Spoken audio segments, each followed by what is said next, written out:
नमस्कार, आप देख रहे हैं आज तक। आपके साथ मैं हूं सईद अंसारी। स्वागत है आपका शंखनाद में।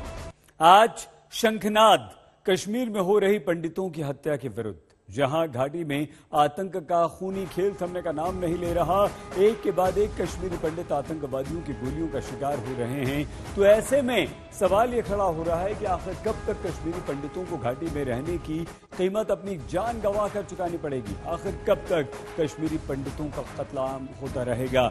आपको हम बताएंगे कश्मीरी पंडितों के इस दर्द की पूरी दास्तां, जिसमें कल एक और अध्याय जुड़ गया है। लेकिन शंखनाद की शुरुआत इस समय एक बड़ी खबर के साथ हम कर रहे हैं, और वो बड़ी खबर ये है कि दिल्ली के मुंडका में आग लगी है। भीषण आग है और इस आग में एक मौत की खबर भी आई है। 24 दमकल की गाड़ियां इस वक्त आग बुझाने के काम में लगी हैं। मुंडका की एक बिल्डिंग में भीषण आग लग गई है और एक महिला का शव बरामद किया गया है। इस आग को बुझाने के लिए 24 दमकल की गाड़ियां लगी हुई हैं और वो आग को बुझाने की कोशिश कर रही है। लेकिन आशंका इस बात की व्यक्त की जा रही है कि इमारत में और भी लोग फंसे हो सकते हैं। जबरदस्त भीषण आग की लपटें और जो धुएं का गुबार काला ये आप देख रहे हैं, इससे आग की भयावता का अंदाजा आसानी से लगा सकते हैं।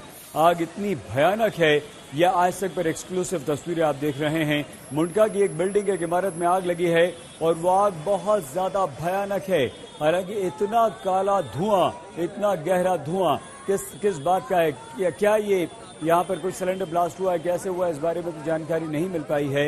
लेकिन 24 गाड़ियां, आग इतनी ज्यादा भयानक है कि दमकल की 24 गाड़ियां वहां पर पहुंच चुकी हैं। एक महिला की मौत हो चुकी है, एक महिला का शव बरामद हुआ है। लेकिन लोग यूं कह रहे हैं कि इस बिल्डिंग में अभी बहुत सारे लोग फंसे हो सकते हैं। तो आशंका इस बात की जताई जा रही है कि बिल्डिंग में लोग फंसे हुए हैं और ये आग कैसे लगी, इस बारे में तो जानकारी नहीं मिल पाई।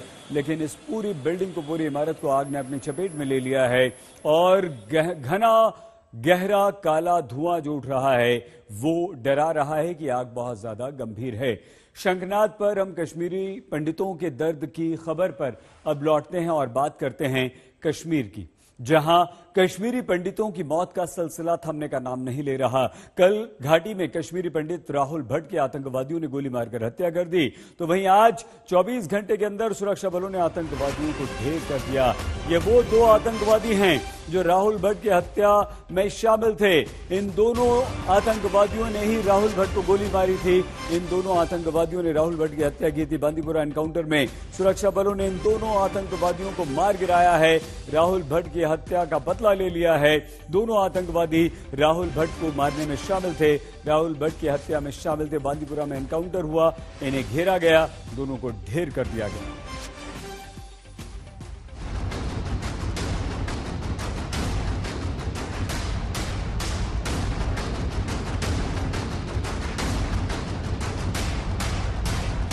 आखिर और कितने कश्मीरी पंडित आतंकवाद का शिकार होंगे? आखिर और कितने कश्मीरी पंडितों के खून से घाटी लाल होगी?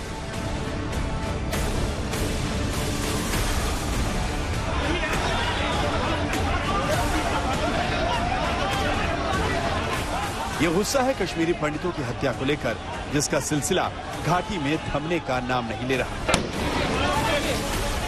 ये गुस्सा है उस सुरक्षा को लेकर जो सिर्फ सरकार के बयानों में दिखती है। बड़गाम में कश्मीरी पंडित राहुल भट्ट की हत्या से भड़के कश्मीरी पंडितों के गुस्से का उबाल सड़क पर देखने को मिला।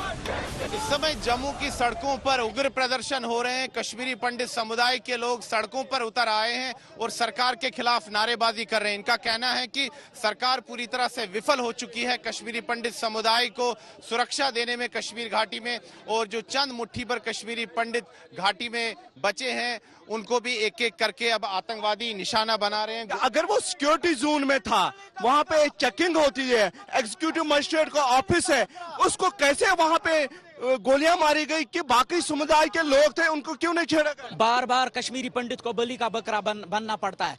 कहाँ है वो इस टाइम जो कंपोज कल्चर, जो खोखले दावे कर रहे हैं, जो वहां पर कहते हैं कि Kashmiri Pandit is incomplete without Kashmiri Pandit, Kashmir incomplete है। कहाँ है वो कहाँ सोए हैं इस टाइम? वो बाहर खुल के क्यों नहीं आते हैं? ये बहस तब हुई जब ओल्ड जम्मू और अखनूर के बीच हाईवे को जाम कर दिया गया। स्थानीय लोगों ने बड़गाम में आतंकवादियों की गोली से जान गंवाने वाले कश्मीरी पंडित राहुल भट्ट की हत्या के खिलाफ अपना गुस्सा जाहिर किया। सवाल वही कि आखिर और कितने कश्मीरी पंडितों को इस जंग में जान गंवानी पड़ेगी? आखिर और कितने कश्मीरी पंडित आतंकियों की गोली का शिकार होंगे? ये मुझे लग रहा है कि ये सिलसिला जो है ये चलता रहेगा और जिस हिसाब से कश्मीरी पंडित कम्युनिटी को टारगेट बनाया जाता है, चुन के नाम से उसको आइडेंटिटी कार्ड चेक करके फिर मारा जाता है, ऐसे हालात हैं वहाँ और कोई भी सेफ नहीं है कश्मीरी पंडित वहाँ। कश्मीरी पंडित राहुल भट्ट की हत्या से आया उबाल बड़गाम ही नहीं अनंतनाग में भी सामने आया। पीएम पैकेज के तहत घाटी में नौकरी देकर भेजे गए कश्मीरी पंडितों ने सुरक्षा देने में नाकामी पर सरकार के खिलाफ आवाज बुलंद की। जम्मू कश्मीर में कल आतंकियों ने बड़गाम के चडूरा में तहसील परिसर में घुसकर कश्मीरी पंडित राहुल भट्ट की गोली मारकर हत्या कर दी। आज कश्मीर में काम करने वाले हर कश्मीरी पंडित अपनी सुरक्षा का सवाल खड़ा कर रहा है। वो कैसे उस तहसील में घुस गए, उसके बाद उसका नाम लिया गया और उसकी किलिंग करे कश्मीरी पंडित की दहशत पहले यही 90 में हुआ था। यही 90 में एक किलिंग हुई थी, हजारों को निकालना पड़ा वहां पर। आज मैं कहता हूं, मैं भाजपा की सरकार से हूं, इस वक्त मैं वाइस प्रेसिडेंट भी हूं, मैं काउंसलर भी हूं। हम वहां सेवा करने के लिए मगर मारने के लिए नहीं गए। हम कहते हैं इस पर प्रोब किया जाए, ये डेलिब्रेट किलिंग क्या है। तो लगता है कार्यालय में ही कुछ लोग हैं जो उनकी मिली भगत। बिल्कुल मिली भगत। कैसे वो घुस गए, कैसे उसने देखा वहां पर ये कश्मीरी बड़े किलिंग कर दी गई है। यही मैं कहना चाहता हूं, इस पे सिक्योरिटी लैप्स है। अगर आईजी साहब कहते हैं कि नहीं है, मैं 100% कहता हूं सिक्योरिटी लैप्स है, इसमें कोई दो राय बात नहीं है। इस हत्या के बाद कश्मीरी पंडित सरकारी कर्मचारियों ने जम्मू कश्मीर के एलजी मनोज सिन्हा को सामूहिक इस्तीफा सौंप दिया है। 350 से अधिक कश्मीरी पंडित सरकारी कर्मचारी हैं जिनके दस्तखत इस इस्तीफे पर हैं। अनीमोर हम सर्व नहीं करना चाहते हैं और हम लोग सब ट्रांसफर होना चाहते हैं जम्मू वैली। अगर वो हो सकता है तो वेल एंड गुड, अगर नहीं हो सकता है तो हमारा मास रेजिग्नेशन एक्सेप्ट किया जाए। लोगों का गुस्सा ऐसा भड़का कि परिवार से मिलने गए बीजेपी नेता रविंद्र रैना को कश्मीरी पंडितों ने घेर लिया और जमकर नारेबाजी शुरू कर दी। वहां के लोगों के लिए वो खिदमत कर रहे थे और वहां वो लोगों को अपनी सेवाएं दे रहे थे, दिन रात वहां मेहनत कर रहे थे। ऐसे निहत्थे कश्मीरी पंडित को निशाना बनाकर कायर पाकिस्तानियों ने बहुत बड़ा जघन्य अपराध किया है और इस जघन्य अपराध की, इस महापाप की भारी कीमत इन कायर पाकिस्तानियों को चुकानी पड़ेगी। उधर हालात को देखते हुए कश्मीर के कई नेताओं को हाउस अरेस्ट कर लिया गया। वहीं घाटी में कश्मीरी पंडितों की मौत के लिए महबूबा मुफ्ती ने सरकार पर सवाल उठाए। हमें चाहिए आज हम अपने माइनॉरिटीज के साथ यहाँ खड़े रहें। इसलिए मैं अपने तमाम लोगों से इल्तिजा करती हूँ कि आज जुम्मे के दिन तमाम मस्जिदों में हिंदू मुस्लिम भाईचारे की हिफाजत की पुरजोर वकालत की जाए और साथ ही में जो जम्मू कश्मीर का जो भाईचारा है, जो जम्मू कश्मीर का जो इतिहास रहा है, जो हिस्ट्री रही है कि हम इकट्ठे रहने वाले लोग हैं, एक सेक्युलर स्टेट है, पूरे मुल्क को मैसेज दे ताकि मुल्क में जो इस वक्त सरकार है उनको मुसलमानों को बदनाम करने का मौका न मिले। उधर कश्मीर में कश्मीरी पंडितों के इलाके की सुरक्षा बढ़ा दी गई है। हम इस वक्त शेखपुरा कॉलोनी के बाहर हैं जहां पर कश्मीरी पंडित रहते हैं, खासतौर से वो पंडित जो जम्मू कश्मीर के कर्मचारी हैं अलग अलग विभागों में। सुबह यहां पर जो है झड़पें हुई, प्रदर्शन हुआ और फिर पुलिस को आंसू गैस के गोले जो हैं इन जो प्रोटेस्ट कर रहे हैं उन कर्मचारियों पर लगाने पड़े, दागने पड़े। लेकिन अब इस पूरे इलाके को सील कर दिया गया है, किसी भी आवाजाही को यहाँ से इजाज़त नहीं है। जो वरिष्ठ अधिकारी हैं पुलिस प्रशासन और सुरक्षा बलों के, वो यहाँ पर तैनात हैं। महिला पुलिस दल भी यहाँ पर लाया गया है। अब घाटी में कश्मीरी पंडितों की सुरक्षा एक बड़ा सवाल बन चुकी है, वो भी उस वक्त जब सरकार कश्मीरी पंडितों को घाटी में वापसी का भरोसा दे रही है। लेकिन कश्मीरी पंडितों की हत्या इस बार भरोसे को तोड़ती है, उनकी सुरक्षा पर सवाल खड़े करती है। श्रीनगर से अशरफ वानी के साथ सुनील जी भट्ट, जम्मू आज तक। एक और सरकार कश्मीर में पंडितों को बसाने का भरोसा दे रही है तो वहीं दूसरी ओर आतंकी हमले कश्मीरी पंडितों की घर वापसी के प्लान पर सवाल खड़े कर रहे हैं, क्योंकि न जाने कितने राहुल अब तक अपनी जान गंवा चुके हैं। कश्मीर में हर कश्मीरी पंडित के परिवार की यही कहानी है, जहां खौफ है, डर है, अपनों को खोने का गम है।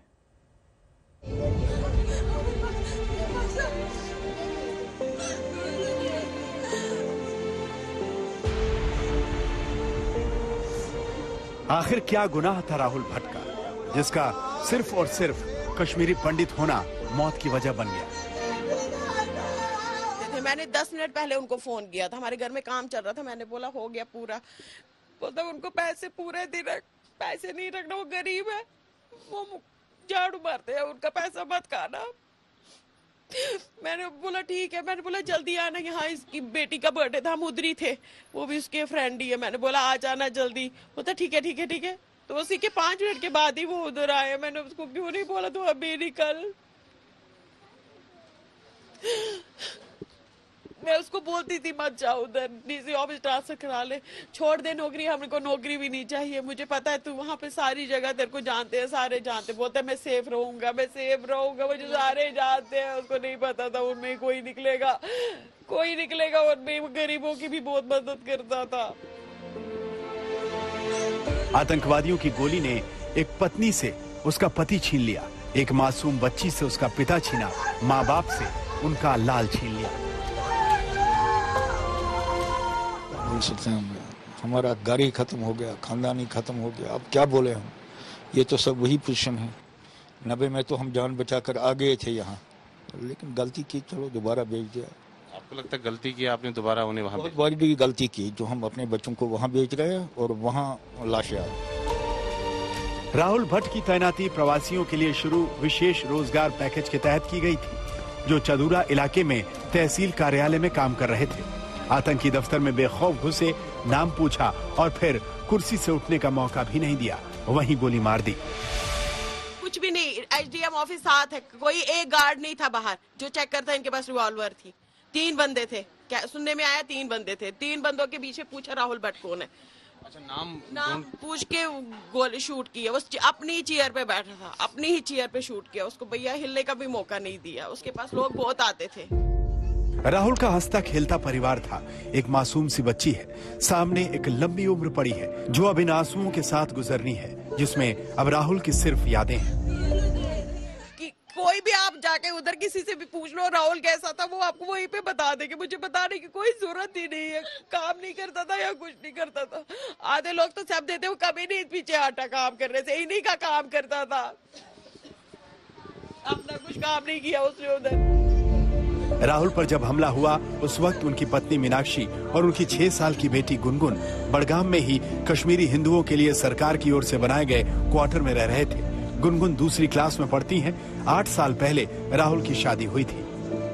मैं पढ़ा लूंगी इसको, मेरे को शिक्षा की नहीं है, मेरे को कुछ नहीं मुआवजा की कोई लालच नहीं है, मेरे को मुआवजा के मैं क्या करूंगी, उसके बिना सोचो मैं क्या करूंगी, मुआवजे क्या करूंगी। एक सिंगर पे रोना बहुत मुश्किल है भैया, क्या बोलूं आपको मैं। परिवार को शिकायत उस सरकार से है जो कश्मीरी पंडितों को सुरक्षा नहीं दे पा रही, उस सिस्टम से है जहां घाटी में लोगों को मौत की आग में झोंका जा रहा है।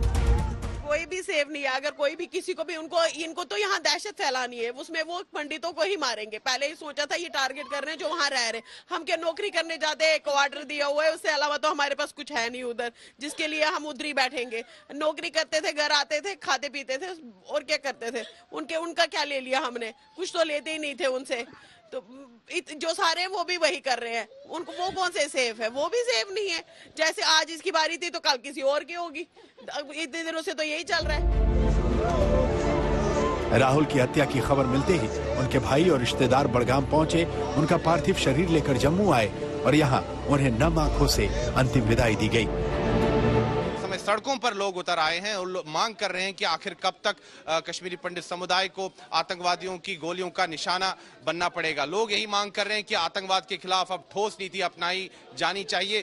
सरकार तो आश्वासन देती है, एक तरफ बड़े बड़े दावे करती है कि कश्मीरी पंडित समुदाय की ससम्मान कश्मीर में वापसी होगी, लेकिन दूसरी तरफ बार बार मासूम लोगों की हत्याएं हो रही है। और यहाँ पर आप देख सकते हैं कि अंतिम संस्कार हो रहा है और भारी संख्या में लोग आए हैं श्रद्धांजलि अर्पित करने राहुल भट्ट को, और राहुल भट्ट अमर रहे, यहाँ पर नारे लगाए जा रहे हैं और साथ ही में लोग मांग कर रहे हैं कि राहुल भट्ट को न्याय मिलना चाहिए। वीडियो जर्नलिस्ट नीरज कुमार के साथ मैं सुनील भट्ट, जम्मू आज तक।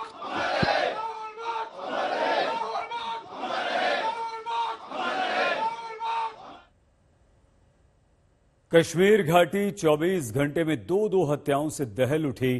कल आतंकवादियों ने राहुल भट्ट नाम के कश्मीरी पंडित की हत्या कर दी और आज आतंकवादियों ने पुलिस कांस्टेबल रियाज अहमद ठोकर की गोली मारकर उन्हें शहीद कर दिया। यह घटना घाटी के पुलवामा के गुदुरा इलाके में हुई। एसपीओ रियाज ठोकर पुलवामा में तैनात थे। आतंकवादियों ने उन पर गडूरा में हमला कर दिया। हमले में रियाज को गोली लगी, उन्हें अस्पताल ले जाया गया और इलाज के दौरान उनकी मौत हो गई।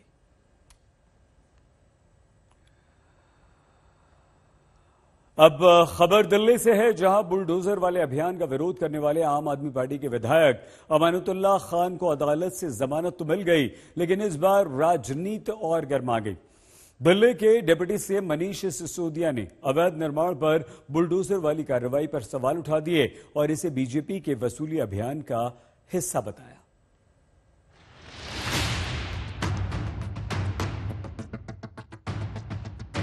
दिल्ली में 63 लाख घरों को भारतीय जनता पार्टी तोड़ने का प्लान बना चुकी है। दिल्ली सरकार को इसकी पूरी जानकारी है। अगर बुलडोजर चलाना है तो भारतीय जनता पार्टी के उन नेताओं के घरों पर चलाएं जिन्होंने ये अवैध कॉलोनियां, अवैध अतिक्रमण करवाए।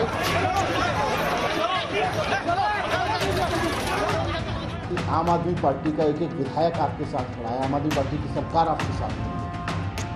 एक तरफ अतिक्रमण के खिलाफ दिल्ली में बुलडोजर वाला अभियान रफ्तार पकड़ रहा है, तो दूसरी ओर इस अभियान को लेकर सियासत भी जोर पकड़ती जा रही है। आप विधायक अमानतुल्लाह खान की गिरफ्तारी के बाद बुलडोजर पर छिड़ी लड़ाई में अब आम आदमी पार्टी खुलकर उतर आई है। Deputy CM Manish Sisodia bulldozer वाली कार्रवाई को वसूली अभियान बता रहे हैं। अतिक्रमण वाली कार्रवाई को लेकर बीजेपी पर गंभीर आरोप लगा रहे हैं। भारतीय जनता पार्टी का बुलडोजर से वसूली का दिल्ली में बहुत बड़ा प्लान बना हुआ है और किस तरह से भारतीय जनता पार्टी अपनी बुलडोजर से वसूली करने के लालच के कारण पूरी दिल्ली को तहस नहस करने पर लग गई है। इस सिलसिले में मैंने देश के गृह मंत्री माननीय अमित शाह जी को चिट्ठी भी लिखी है। सिसोदिया ने न सिर्फ बुलडोजर की आड़ में वसूली वाला आरोप लगाया, बल्कि 63 लाख घरों का आंकड़ा भी बता दिया। इस बहाने बुलडोजर वाली कार्रवाई को लेकर बीजेपी का इरादा भी जता दिया। सबसे महत्वपूर्ण बात इसमें यह है कि दिल्ली में 63 लाख घरों पर भारतीय जनता पार्टी ने बुलडोजर चलाने की तैयारी की है। 63 लाख घरों पर अतिक्रमण। दिल्ली के बाद अब खबर उदयपुर से कांग्रेस की। उदयपुर में कांग्रेस के 3 दिन के चिंतन शिविर की शुरुआत हो गई है और चिंतन शिविर के शुरुआती भाषण में कांग्रेस अध्यक्ष सोनिया गांधी ने पार्टी नेताओं से संघर्ष की अपील की, साथ ही महत्वपूर्ण बदलावों की बात भी कही।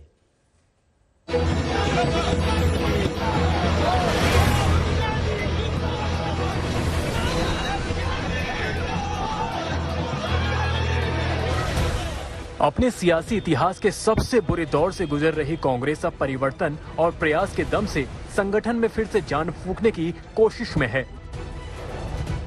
उदयपुर में चिंतन शिविर के पहले दिन ही कांग्रेस अध्यक्ष सोनिया गांधी ने पार्टी के बड़े नेताओं को सीधा संदेश दिया। आज जो हमारे संगठन के सामने परिस्थितियां उत्पन्न हुई है वे अभूतपूर्व है। असाधारण परिस्थितियों का मुकाबला असाधारण तरीके से ही किया जा सकता है। इस बात के प्रति मैं पूरी सचेत हूँ।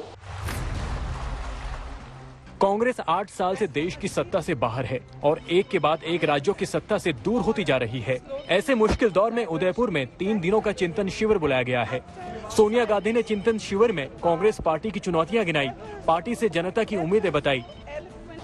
हाल में मिली नाकामयाबियों से हम बेखबर नहीं है, न ही हम बेखबर है उस संघर्ष से या उस संघर्ष की कठिनाइयों से जिसे हमें करना है और जीतना है।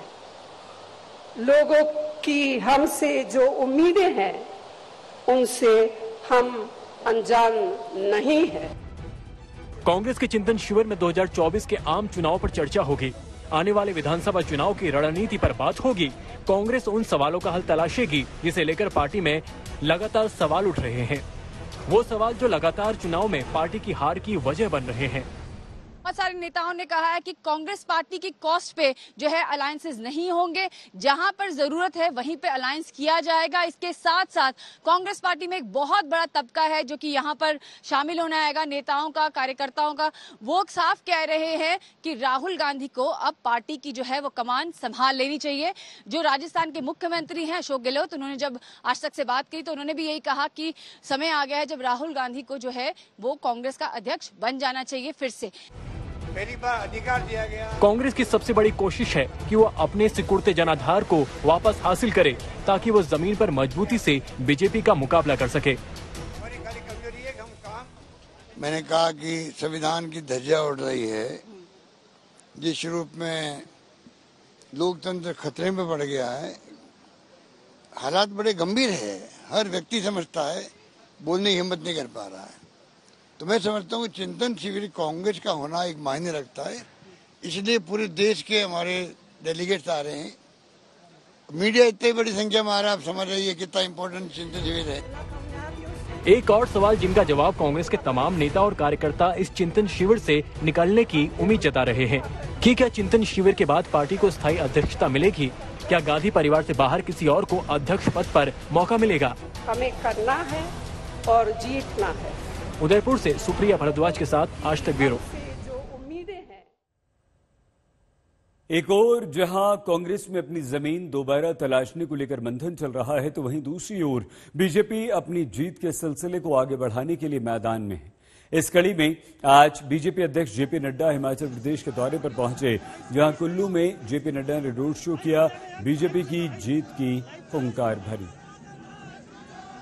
ये ताकत सिर्फ भारतीय जनता पार्टी में जो कहता है वो किया है, जो कहेंगे वो करेंगे, ये ताकत है तो हमारे में। हमसे पत्रकारों ने पूछा आपको क्या कहना है कांग्रेस पर, मैंने कहा अच्छा है, भाई बहन की पार्टी है, चले जितना क्यों चलनी है, कोई रोक थोड़ी ना सकता, प्रजातंत्र है। मैंने कहा अच्छी बात है, राजस्थान में रेप हो तो मैं लड़की हूं, मैं लड़ सकती हूँ, नहीं। अगर उत्तर प्रदेश में कोई घटना घट जाए तो मैं लड़की हूं, मैं लड़ सकती हूँ। एक तरफ काशी से लेकर मथुरा और धार से लेकर ताज पर क्लेश चल रहा है, किसी पर मुगल शासन में तोड़फोड़ का आरोप है, तो कहीं औरंगजेब के शासनकाल के दस्तावेज लेकर एक पक्ष खड़ा हुआ है। मंदिर मस्जिद के युद्ध के बीच जारी युद्ध में औरंगजेब की एंट्री ने साग को और हवा दे दी। औरंगाबाद में औरंगजेब की मजार पर असदुद्दीन ओवैसी के भाई अकबरुद्दीन ने चादर चढ़ाई तो राजनीति एक बार फिर से गर्म हो गई।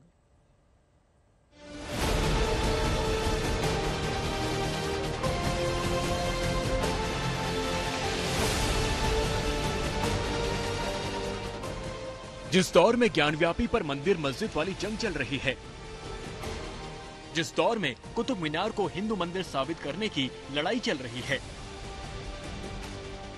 जिस दौर में ताजमहल को लेकर याचिका लगाई जा रही है, मुगल कालीन धरोहरों पर उंगलियां उठाई जा रही हैं, ठीक उसी दौर में AIMIM के नेता अकबरुद्दीन ओवैसी औरंगजेब की कब्र पर जाते हैं, वहां चादर और फूल चढ़ाते हैं।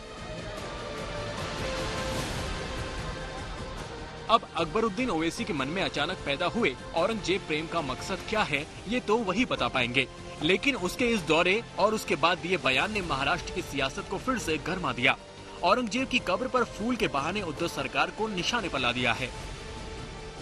विरोधियों के हमले के बारे में आपको बाद में बताते हैं, पहले अकबरुद्दीन ओवैसी का वो भड़काऊ बयान सुनाते हैं जो उन्होंने औरंगजेब की कब्र पर चादर चढ़ाने के बाद दिया। जैसा भी भोगता है भोगने, जो भी ग्रीड का जैसा भी भोगता है भोगने दो, काम भोगने, शेरों का काम खामोश चला जाना। भले ही ओवैसी ने नाम किसी का नहीं लिया, लेकिन जिस अंदाज में हमला किया उसे लेकर उद्धव सरकार विरोधियों के निशाने पर आ गई। औरंगजेब के बहाने नए घमासान की शुरुआत हो गई। आतंकवादी औरंगजेब की मजार पर जाते हैं उनको सजदा करने के लिए। वही औरंगजेब जिसने हिंदुओं के मंदिर तोड़े, जिजिया लगाया, जिस प्रकार से हिंदुओं के खिलाफ आक्रमण और अत्याचार किया, तो आज उद्धव ठाकरे जी की सरकार की ऐसी क्या मजबूरी है कि हनुमान चालीसा पर तो सेडिशन केस लग सकता है, परंतु अकबरुद्दीन ओवैसी पर इस प्रकार से कोई केस नहीं लगवा पाता। मजार पे गए तो गए, वो तुम्हारा निजी मैटर है, लेकिन वहां से हिंदुओं को ललकारते हैं। हनुमान चालीसा के लिए महाराष्ट्र में देशद्रोह का आरोप लगता है, लोगों की गिरफ्तारी होती है, और खुलेआम हिंदुओं को ललकारने के बाद अभी तक कोई कार्रवाई नहीं होती।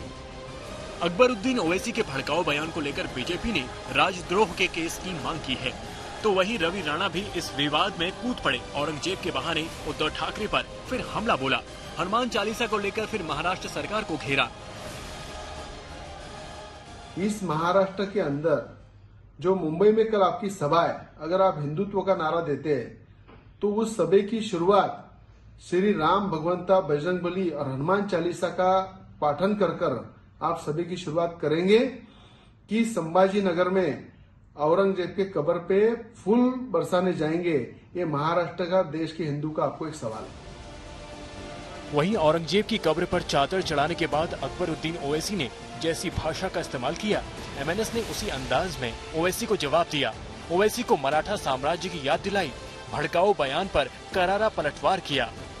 चारों दिशा से स्वराज्य पे आक्रमण हुआ था, निजामशाही, आदिलशाही, कुतुबशाही और मुगल, लेकिन उन सबको भी स्वराज्य के जो आज के मराठी मावले हैं, तभी के मराठी मावले थे, उन्होंने मुंहतोड़ जवाब दिया था, तो आज भी उन्हें मुंहतोड़ जवाब मिलेगा। और जब तक वो नतमस्तक होके वो औरंगजेब के कब्र से उठेंगे और समझ पाएंगे कि कुत्ता कौन और शेर कौन, तब तक तो शेर उनका शिकार कर चुका हो। महाराष्ट्र में लाउडस्पीकर और हनुमान चालीसा वाले विवाद के बाद से धर्म वाली सियासत का ताप पहले ही बढ़ा हुआ है। अब अकबरुद्दीन ओवैसी ने औरंगजेब की कब्र पर जाकर सियासी आग में घी डाल दिया है। विरोधियों ने इसे उद्धव सरकार पर हमले का हथियार बनाया, तो शिवसेना सांसद संजय राउत ने ओवैसी को करारा जवाब दिया। औरंगजेब कोई महान सूफी संत नहीं था, कोई कुछ भी कहे, वो एक आक्रामक था। लेकिन आप महाराष्ट्र में आकर उसी औरंगजेब के कब्र के ऊपर बैठेंगे और नमाज पढ़ोगे या और कुछ आपकी रस्में करेंगे, तो ये महाराष्ट्र को चैलेंज देने के बाद, ठीक है, हमने चैलेंज स्वीकार लिया है, समझ लो। औरंगजेब भी इस नीति में हमने गाड़ दिया था, और जो औरंगजेब के भक्त हैं, जो राजनीति करना चाहते हैं, उनका भी यही हाल होगा महाराष्ट्र में। ज्ञानव्यापी मस्जिद में सर्वे से ठीक पहले अकबरुद्दीन ओवैसी का औरंगजेब की कब्र पर जाना उनका सियासी दाव हो सकता है, लेकिन इस दाव ने महाराष्ट्र में राजनीतिक तनाव बढ़ा दिया है। मुंबई से पंकज उपाध्याय के साथ आज तक ब्यूरो। औरंगजेब की एक लड़ाई काशी में भी जारी है, जहां दावा किया जाता है कि औरंगजेब के शासन में मंदिर तोड़कर ज्ञानवापी मस्जिद का निर्माण किया गया। अब इससे जुड़े तथ्यों की पड़ताल शुरू हो रही है। ज्ञानवापी परिसर में कल सुबह 8 बजे से सर्वे होगा। कोर्ट की ओर से नियुक्त कमिश्नरों की तरफ से नोटिफिकेशन जारी कर दिया गया है।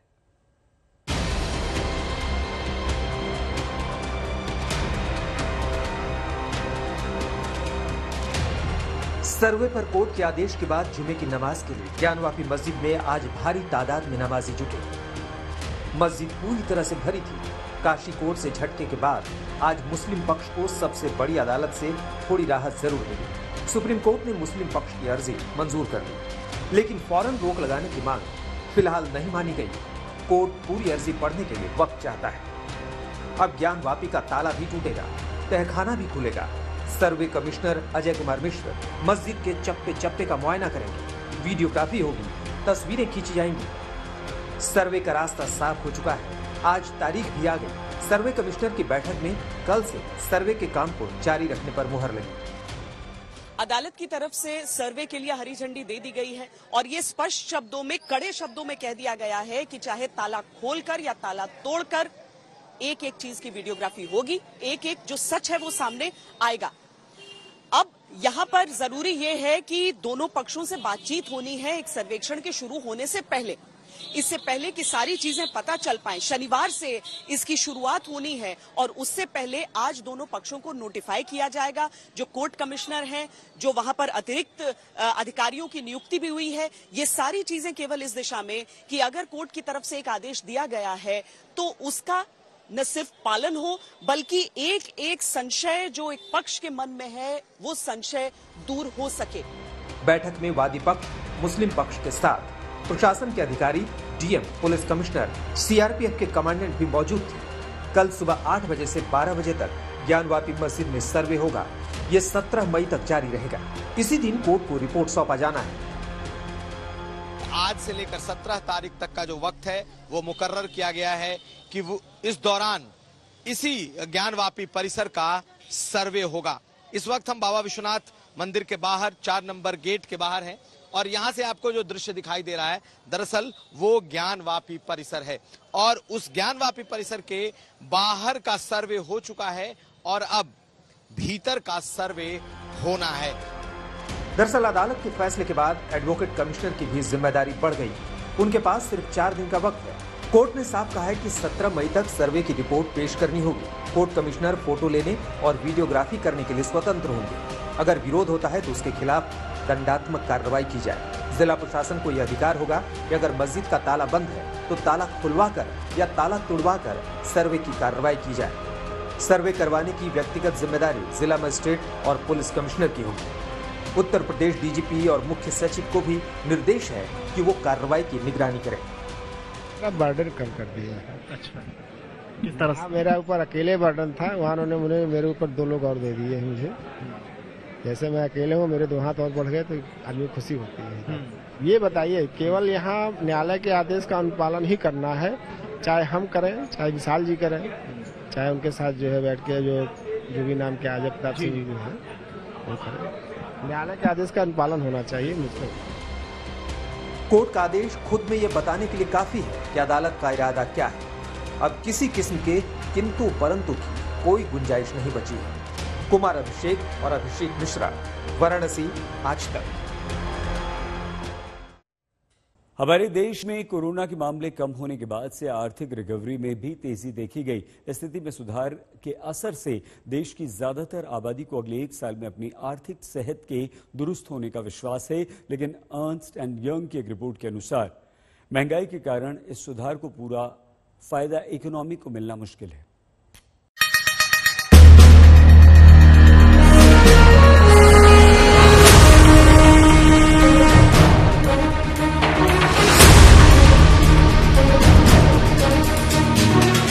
हमारे देश की अर्थव्यवस्था में सबसे बड़ा योगदान लोगों के खर्च का होता है।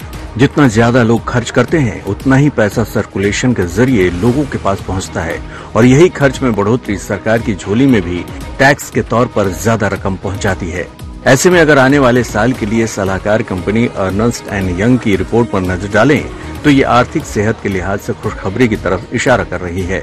EY की रिपोर्ट के मुताबिक भारत के ज्यादातर ग्राहक अगले 1 साल में अपनी फाइनेंशियल कंडीशन को लेकर उत्साहित हैं। इस सर्वे से भारतीय ग्राहकों के पॉजिटिव दृष्टिकोण की पुष्टि हो रही है, क्योंकि 77% लोगों को अगले 1 साल में अपनी वित्तीय स्थिति के बेहतर होने का भरोसा है, जबकि दुनिया के बाकी देशों का औसत 48% है। यानी 1 साल में भारतीयों का भरोसा अपनी वित्तीय सेहत में सुधार को लेकर काफी ज्यादा बढ़ गया है। ऐसे में कारोबार जगत को उम्मीद है कि आने वाले दिनों में लोग खूब खरीदारी करेंगे, जिससे उनकी और देश की आर्थिक तरक्की का रास्ता खुलेगा। आने वाले समय में सारे खाद्य पदार्थ हो या फिर और कोई भी प्रोडक्ट हो, इनके अंदर प्राइस इंक्रीज होना निश्चित है। कंपनीज एक लिमिट तक इन प्राइसेस को एब्जॉर्ब करती हैं, लेकिन एक लिमिट के बाद कंपनीज को इनके प्राइसेस इंक्रीज करने पड़ेंगे और जो कि डायरेक्टली प्राइस इंक्रीज में रिफ्लेक्ट करेगा। आने वाला समय और ज्यादा कठिन भरा हो सकता है और मुझे फिर उम्मीद है कि सरकार कुछ न कुछ नई तरीके की सोच निकालेगी, नई कदम लेगी, जिससे कुछ राहत कस्टमर्स तक, अपनी जनता तक जरूर पहुंचाई जा सके। कंज्यूमर वही चीजें परचेज कर रहा है जो उसकी सबसे ज़्यादा ज़रूरत और सबसे ज़्यादा नीड है। उसके अलावा जो विलासिता के रूप में जो चीज़ें होती है, जैसे हमारे फर्नीचर आते हैं और भी दूसरी चीज़ें, AC है, फ्रिज है, ये सब चीज़ें विलासिता के अंदर आती है, उसकी परचेजिंग की प्रायोरिटी उन्होंने पीछे कर रखी है और जिसका इफेक्ट हमारी इंडस्ट्री पे भी दिख रहा है। जाहिर है अगर डिमांड बढ़ती है तो फिर कारोबार दौड़ेगा और रोजगार की रफ्तार भी बढ़ेगी, लेकिन इस खुशखबरी पर ग्रहण लगाने की तैयारी में महंगाई भी ताक लगाए बैठी है। महंगाई का डंक भारतीयों की आर्थिक सेहत में हो रहे सुधार का पूरा फायदा अर्थव्यवस्था का न होने देने के लिए कमर कसकर तैयार है। EY की रिपोर्ट के मुताबिक ज्यादातर भारतीय ग्राहकों ने सामान और सेवाओं की बढ़ती लागत पर चिंता जताई है। सामानों और सेवाओं की बढ़ती लागत ग्राहकों की खरीद क्षमता और फैसलों पर असर डाल रही है। भारत में ये हालात कम इनकम वालों पर सबसे ज्यादा असर कर रहे हैं, जिनमें से 72% लोग मानते हैं कि महंगाई की वजह से उन्हें गुजर बसर करने में दिक्कत हो रही है। उच्च आय वर्ग के 60% लोग और मध्यम आय वर्ग के 58% ग्राहकों ने भी महंगाई को बड़ी मुश्किल करार दिया है। ऐसे में भारत के लिए EY फ्यूचर कंज्यूमर इंडेक्स के नतीजों में कहा गया है कि बढ़ती जीवन लागत के बारे में स्थिति साफ न होने से 80% लोग ज्यादा बचत कर रहे हैं, यानी खर्च घटाकर बचाने की ये आदत अर्थव्यवस्था की तरक्की की राह में ब्रेकर बन सकती है। आज तक ब्यूरो।